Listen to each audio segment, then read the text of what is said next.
it's Guido coming at you with the Tactics Talk. And yeah, we're on Proc, but I think Proc is probably one of the best maps to learn from because it's really honestly has a little bit of everything. I probably the one thing that it doesn't teach very well is side scraping, but hold down, camo, vision mechanics, crossfires, repositioning, nearly everything else you do in the game, even arty avoidance to be quite honest, although there's no arty in this one. Arty avoidance in terms of going dark and not being predictable, stuff like that. Although we won't talk about arty avoidance today because we're not dealing with it. And we do have a tier 6 and tier 5 game, which oftentimes gets a little weird because, at least in terms of the upper tier meta, because it's generally newer or worse players down here, usually. That being said, though, you can learn a lot, like I said, from Proc. First thing I want to talk about, and this is a dead horse we have beat, but I will continue to beat because I generally see people ignore this position because they find it to be too difficult to play. You'll see most of your good players taking this position. If you're in a casemate, I got it. The 1-2 line may be the place to go. But this is the reason why you're going to this spot.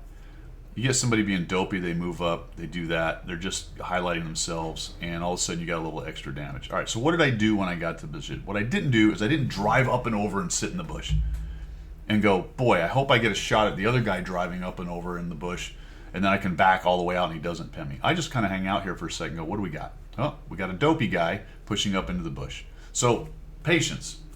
Understand the position in terms of how high up you are getting and how much exposure you are making, and then start working on guys who are being silly, like this guy. Right? And then we have the ARL. The ARL wants to come up. Now, these are probably newer players or worse players. They're not really doing the right thing. That's just plain old missed. But he gets freaking nuked. And all of a sudden, we're at 479 damage, 305 assists. So what do we, other than dealing with the guys right across from us, which we're doing a decent job of, what are we doing here? Well, we're looking this way if we need to. And that doesn't look great to me. There's not very many guys over there, so that bears watching. That's part of this map. You got to watch every flank. They're all important on this map. And you can get to everywhere from here. That is unlike a lot of maps where basically you're isolated on one flank or another, and at least one of the flanks you probably can't get to without a significant move. On this one, you can affect both or the entire map. Okay, that's one reason I think why people don't like it, because they can't pay attention to as many flanks at once as other people can. I think you can, though, with a little practice and just being careful and just look at the mini map, come back, come up for a breath of air, and just kind of look around and go, all right, what's going on? 4 guys over there. All right, let's keep an eye on that. What's going on up on the hill? This is another place I want to affect from the 5-6 line. Nothing yet, but I do have guys topping here soon, so I may get shots. Okay, an example of a cross check, and I'm getting myself some assist and some damage on these guys.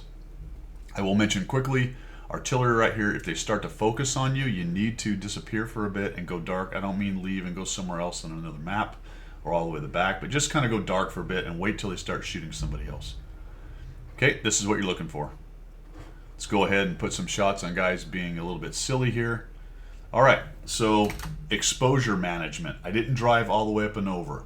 I had an expectation that I might get lit, so what I'm going to do is try to keep as little of my tank above the hard cover of the ground right there as possible and get my shots. There we go, and we'll just back out. What's this guy doing? Well, he's probably looking at me, but I have a pretty good turret. Nope, he's shooting somebody else. Notice the shot just went somewhere else. He's being dopey. He's going to sit there and die. Very good. The other thing you need to do is pay attention to who's on the other side. We killed the ARL and we killed the M6, but I really don't want to get blapped by a KV2. So sort of pay attention to what he's doing. So far, he seems content to be further down. And unless he comes up and over in a significant way, we shouldn't have to worry about him too much. But we'll keep an eye on him. We bounce the Thunderbolt. No surprise, he's on a back slope. That's going to give even more angle to his armor right there. I think I tried like a pixel shot on this guy. A little high. Never mind. I didn't realize that. I thought in game I didn't get that shot, but I did. All right, now I'm going to be a little more aggressive poking up because I see this dude. All right, we got the KV2 lit. Good news, he's not paying attention to us, and he backs out. Now, he's actually doing a decent job right there. I didn't notice. He might have the 107 on that. Was that a long barrel? Very possible he had the 107 and not the big derb, the 152. Now we've got the TOG coming up, and more than likely we have won the hill, right? We've achieved that top corner or almost to it. I really don't think there's much there. There might be a tank, maybe 2 still back there. If we can kill this KV2, and start to flow over to the other side of the map, now we can start getting our shots down the 1-2 line. And as we've sort of watched, nothing bad has really happened over here. In fact, the M4A3E8 Sherman has got into the bull right there. KV2 dies, that's fantastic.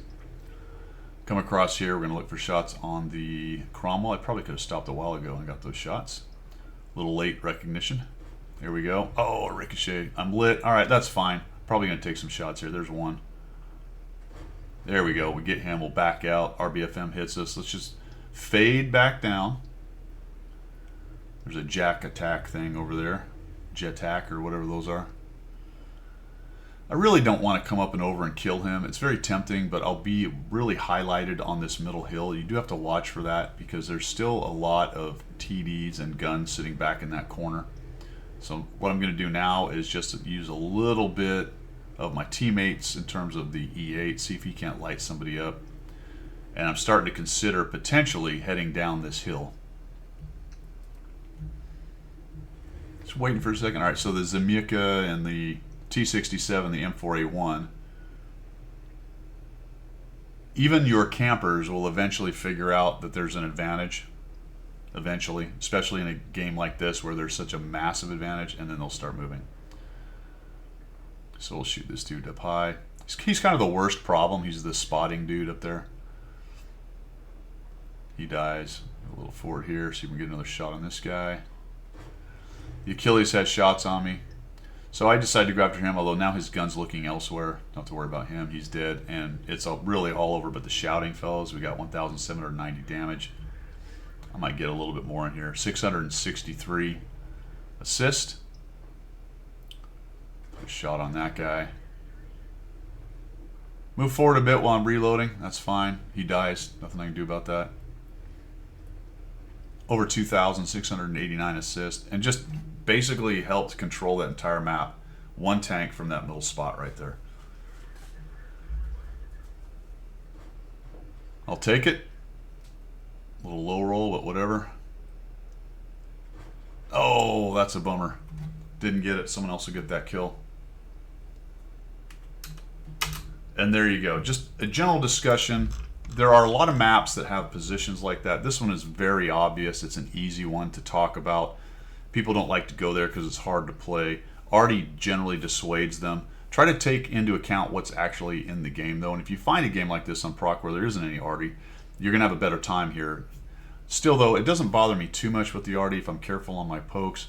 If they do start to focus, just fade away, go dark. Arty will get bored. They'll go somewhere else and start working on someone else. Then you can start poking and working it. The trick here is managing your exposure and being careful, but not so careful that you don't get up there and get some spots and some kills. You can shoot up onto the hill. You can shoot the guys in the 5-6 line. You can shoot ridge running light tanks. You can shoot across to the bull. You can pop up and shoot back into the backfield if your scouts or mediums or whatever start to get back there and light guys up. It's just a superior position on this map. If you're a light tank or a TD or an Arty, obviously it's probably not a place you want to be. Arty's being a bit facetious with Arty, but you understand what I'm saying. A light tank maybe doesn't want to be in that position, although ridge running is an option potentially. I don't usually do that because it gets you spotted and gets you shot at quite a bit. I'd rather be a little more stealthy, at least early. But ridge running is an option right there.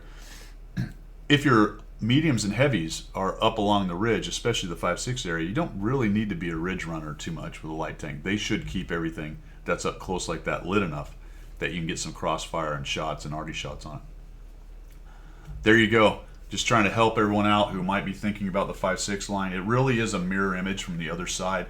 The micro positioning within the 5-6 position on the ridge is slightly different on each side. One advantage I have on my side is I've got all those dumb buildings. Those do provide some protection based on where I am to the enemy shots off of the hill if I get spotted, especially if I move over to the right side of them, okay, to the west side of them. But they also going to be a hindrance on getting shots up there, so sometimes I'll actually knock them down. It just depends on the current situation. On the other side, on the south spawn, you've got the rocks right there, which can be helpful for poking to keep yourself from being shot by the guys who are poking over on the other ridge. So a few differences on the micro positioning. I think on the south side, you can actually come further west and get shots up on the hill than you can on the north side, because if you move west on the north side, the buildings get in your way. So you have to end up knocking those down. Just a couple examples how they're slightly different, but otherwise very similar in terms of being careful about your pokes, paying attention to the tanks that are over there, look for your shots of opportunity, and then pay attention to what's going on the hill, and pay attention to what's going on the side on the 1-2 line, and flexing one side or the other as required. That's all I've got for today. You guys have a great one. We will see you.